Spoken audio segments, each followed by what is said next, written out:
Assalamualaikum warahmatullahi wabarakatuh. Alhamdulillah nahmaduhu wa nasta'inu wa nastaghfiruh wa na'udzubillahi min syururi anfusina wa min sayyiati a'malina.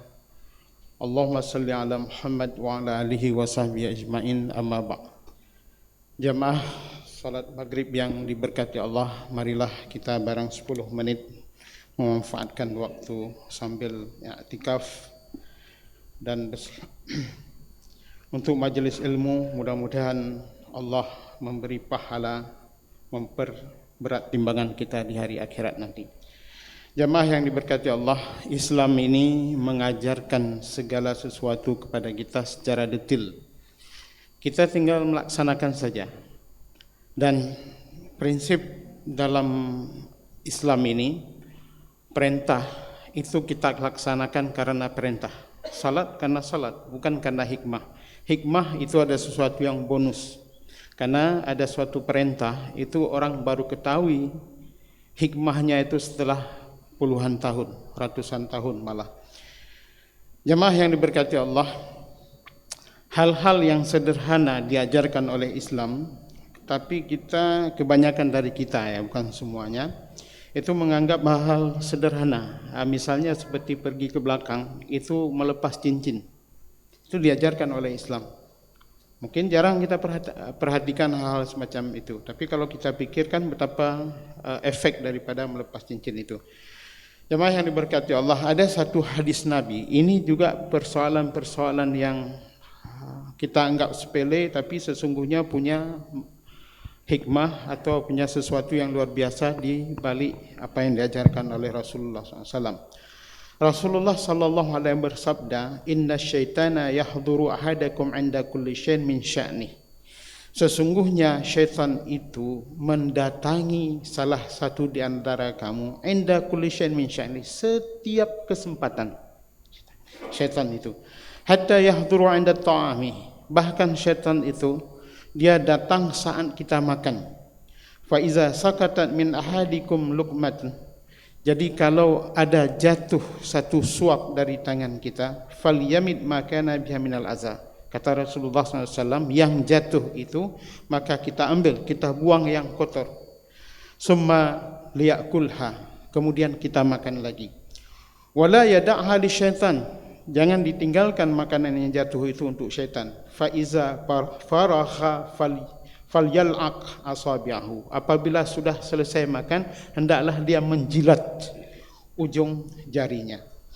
Fa innahu la yadri fi ayyi ta'ami takunu barakah, karena tidak tahu kita bagian mana dari makanan itu yang Allah letakkan barakah. Jemaah yang diberkati Allah, dalam hadis ini yang sederhana ini, paling tidak ada 3 pelajaran penting yang Rasulullah sallallahu alaihi wasallam tinggalkan kepada kita. Yang pertama berkaitan dengan mubazir. Inna syaitana, syaitan itu bagi kita itu adalah musuh ya. Kemudian innal mubazirina kanu ikhwana syayatin. Sesungguhnya mubazir itu adalah perbuatan syaitan ya. Perbuatan orang yang melakukan mubazir itu sahabatnya syaitan, kawannya syaitan. Dan dalam hadis ini disampaikan syaitan itu datang setiap saat dalam kehidupan kita, termasuk ketika kita makan. Jadi kalau kita makan tidak membaca bismillah, maka syaitan itu bergabung dia makan. Kalau kita bisa lihat ini gemuk-gemuk sekali syaitan, tiap hari makan dengan kita, makanan mahal, enak, masaknya lama ya. Gemuk-gemuk sekali, hanya karena persoalan sederhana, tidak baca bismillah. Percaya tidak, ini hadis Nabi, bukan main-main. Jemaah yang diberkati Allah, itu satu hal yang kita tidak bisa melihat gaib. Ini yang bisa kita lihat adalah perlakuan kita memberi makan syaitan.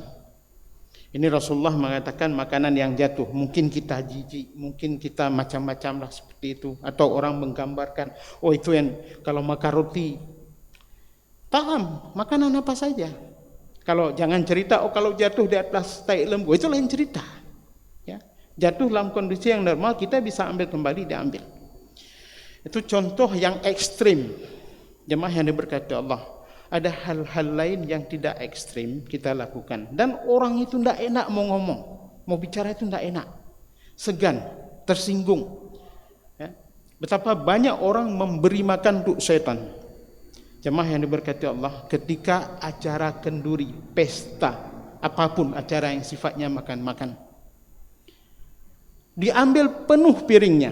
Kalau dihabisi tidak masalah. Pada saat seperti itu siapa yang berani ngomong? Kita yang datang bersama dia bilang, hai kacau letak, hendak je pegah. Orang po rumah apa lagi? Yang punya rumah apa lagi? Sanggup. Gimana solusinya? Kita mau tulis di dinding, ambil secukupnya.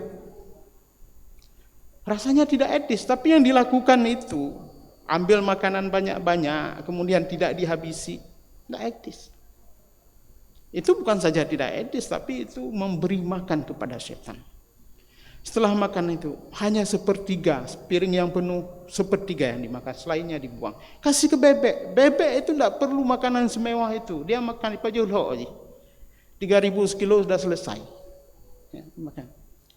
Bahkan ada satu pemahaman yang saya tidak masuk akal bagi saya sebagai seorang Muslim. Ketika dia makan, meninggalkan makanan di piring, dianggap sebagai suatu kemuliaan. Ikalan legok be loba kan? Untuk menampakkan kepada orang lain, bahkan dia bukan orang yang tamak, maka ditinggalkan makanan yang piring. Ini pemikiran yang aneh. Ini menyesatkan, berlawanan dengan apa yang diajarkan oleh Rasulullah sallallahu alaihi wasallam. Hal seperti ini siapa mau bicara kalau bukan di tempat seperti ini? Jemaah yang diberkahi Allah, untuk kita mengajarkan sekawan-kawan seusia kita, dah enggak enak lagi. Pada siapa kita ajarkan? Pada anak-anak kita. Orang-orang yang bisa kita ajarkan, yang mau dengar. Baik letak kacau yang habis. Ambil secukupnya. Karena tidak ada yang berani menyampaikan dalam kondisi yang pada saat itu terjadi. Jemaah yang diberkati Allah, ini adalah perbuatan pekerjaan memberi makan setan, mubazir, berkawan dengan setan. Silakan bikin kenduri, silakan memberi makan. Memang diperintahkan oleh Rasul sallallahu alaihi wasallam, it'amut ta'am, beri makan dapat pahala. Tapi proses kita dalam mencari pahala ini menciptakan dosa yang lebih besar. Jemaah yang diberkati Allah, betapa jantung yang punya rumah itu tidak tenang. Ya, disiapkan mungkin undangan 300 orang. Ya. Yang baru hadir 100 orang, makanannya sudah habis. Ini bukan masalah bilang bakhil, bukan. Ya. Ya. Masalah perilaku kita dalam menghargai makanan. Maka Rasulullah SAW mengasih memberi contoh yang ekstrim. Kalau jatuh ambil, bersihkan, makan lagi. Ini pertama. Yang kedua, jemaah yang diberkati Allah, Rasulullah mungkin mengajarkan kepada kita yang sesuatu bagi orang non Muslim dia baru tahu setelah melakukan penelitian yang panjang. Ya, misalnya seperti menyapih bayi 2 tahun. Kan baru-baru saja orang tahu bahwa apa manfaat daripada menyapih bayi 2 tahun itu. Baru-baru. Tapi kita sebagai umat Islam sudah dari begitu datang Nabi Muhammad sallallahu alaihi wasallam sudah diberitahu. Begitu juga dengan makanan daging babi, makanan yang mengandung darah dan sebagainya. Orang non muslim membutuhkan waktu yang panjang untuk melakukan penelitian. Jemaah yang diberkati Allah, dalam hadis ini Rasulullah menyuruh kita ketika selesai makan menjilat ujung tangan. Untuk apa? Yang pertama untuk apa? Karena perintah, selesai. Nah, kemudian baru kita mengetahui hikmahnya.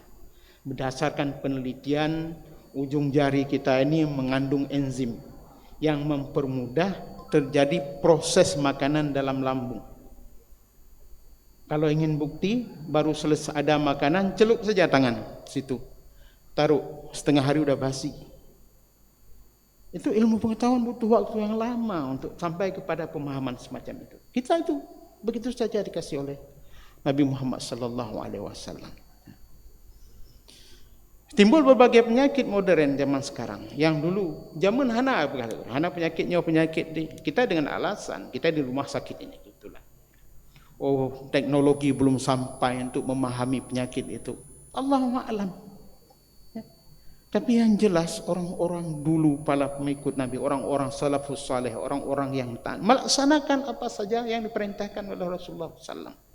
Umurnya panjang, sehat, sampai tua, mampu beribadat. Kenapa? Makanan yang dimakan itu sesuai dengan kebutuhan badan dan badan bisa memproses karena mengikuti sunnah Rasulullah SAW. Kita tinggal laksanakan saja. Orang butuh penelitian untuk itu yang panjang. Hari ini kita silahkan makan dengan sendok dan sebagainya dalam kondisi-kondisi tertentu. Tapi jangan lupa Rasulullah mengajarkan ini untuk kebaikan kita. Jamaah yang diberkati Allah, yang ketiga dalam hadis yang pendek ini mengajarkan keberkahan dalam makan. Allahumma barik lana fima razaqtana. Itu kan doa yang kita baca. Doa itu juga harus diikuti oleh perilaku kita. Allahumma barik lana fima razaqtana. Di situ Rasul mengatakan kamu tidak tahu di mana letak berkah dari makanan itu. Apakah di kuahnya atau di sepeju nasinya atau di sayurnya, itu tidak tahu. Berkah itu apa? Ya. Yang dia tidak bisa kita lihat, ya. Kita identifikasi. Itu rahasia Allah. Ya, tiap saat dia berikan kepada kita berkah itu. Nah, kalau kita buang makanan yang terbuang itu, ternyata di situ berkahnya. Kita ambil, kita buang, di situ berkahnya. Maka betapa banyak orang mengatakan letak ku pajobu tapi troh hanalong. Ya. Makanan yang dimakan tidak membawa kepada sehat, sakit. Makanan yang kita makan tidak menjadi kita kuat, lemah. Ini karena keberkahan hilang dalam makanan. Jemaah yang diberkati Allah, ini hadis Rasul yang singkat. Mungkin enggan kita mempraktekkan, malu dilihat orang. Ignore it, lupakan itu. Kita mengikuti Rasul, bangga kita. Apa yang saya lakukan ini yang diajarkan oleh Rasulullah sallallahu alaihi wasallam. Jamaah yang diberkati Allah, mudah-mudahan ini menjadi kesadaran bagi kita semua dalam melaksanakan sunnah Rasul. Mudah-mudahan bermanfaat dalam kehidupan sehari-hari dan menjadi pahala di hari akhirat. Assalamualaikum warahmatullahi wabarakatuh.